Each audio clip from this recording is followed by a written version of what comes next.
মাজবাটত ভাৰতীয় জনতা পাৰ্টীৰ সুশাসন দিৱস উদযাপনক লৈ দলীয় সভা।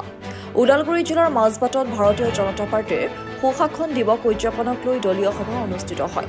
আজি দিনৰ 10 বজাত মাজবাটৰ পশু চিকিৎসালয়ৰ অতিথিশালাত ভাৰতীয় জনতা পাৰ্টীৰ 5 নং চেৰফাং মণ্ডলৰ কাৰ্যকৰ্তাসকলক লগত লৈ দলীয় সভা অনুষ্ঠিত কৰে।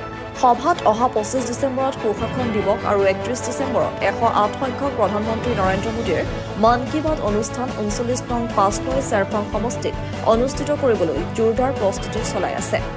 আজিৰ দলীয় সভাত মঙলদৈ বিধানসভা সমষ্টিৰ প্ৰাক্তন বিধায়ক তথা অসম মীন উন্নয়ন নিগমৰ অধ্যক্ষ গুৰুজ্যোতি দাস উপস্থিত থাকি দলৰ কৰ্মকৰ্তাসকলৰ লগত আলোচনাত মিলিত হয়।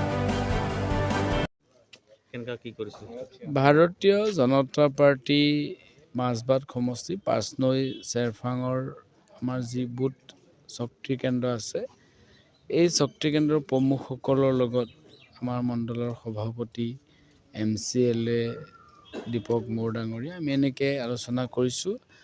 আমাৰ ভাৰতীয় জনতা পাৰ্টীৰ প্ৰথমগৰাকী সভাপতি আৰু দেশৰ প্ৰাক্তন প্ৰধানমন্ত্ৰী অটল বিহাৰী বাজপেয়ীজীৰ অহা 25 ডিচেম্বৰত উপজা দিন, আৰু এই উপজা দিনটো আমি সুশাসন দিৱস হিচাপে পালন কৰি আহিছোঁ ভাৰতবৰ্ষত।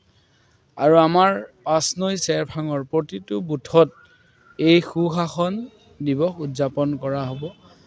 তাৰ কাৰণে মুখ্যমন্ত্ৰী ডক্টৰ হিমন্ত বিশ্ব শৰ্মা ডাঙৰীয়া আৰু আমাৰ ৰাজ্যিক বিজেপিৰ সভাপতি ভৱেশ কলিতা ডাঙৰীয়াই আগ্ৰহ প্ৰকাশ কৰিছে, আৰু সেয়েহে আমি 5 নং চেৰফাং আজি এই দলীয় কাৰ্যকৰ্তাৰ সকলৰ লগত মত বিনিময় কৰিছোঁ। আৰু প্ৰতিটো 5 নং চেৰফাঙৰ প্ৰতিটো বুথত অহা 31 তাৰিখে দেশৰ প্ৰধানমন্ত্ৰী নৰেন্দ্ৰ মোদী ডাঙৰীয়াৰ যি মন কী বাত অনুষ্ঠান 108 নম্বৰ মন কী বাত অনুষ্ঠান হ'ব, আৰু এই দুয়োটা অনুষ্ঠানতে মই থাকিম। সুশাসনৰ যি গুড গভাৰ্নেন্স ডে 25 ডিচেম্বৰ দিনটোতো মই থাকিম আৰু কোনোবা এটা বুথত, আৰু 31 তাৰিখেও মন কী বাত অনুষ্ঠানতো মই এটা বুথত থাকিম।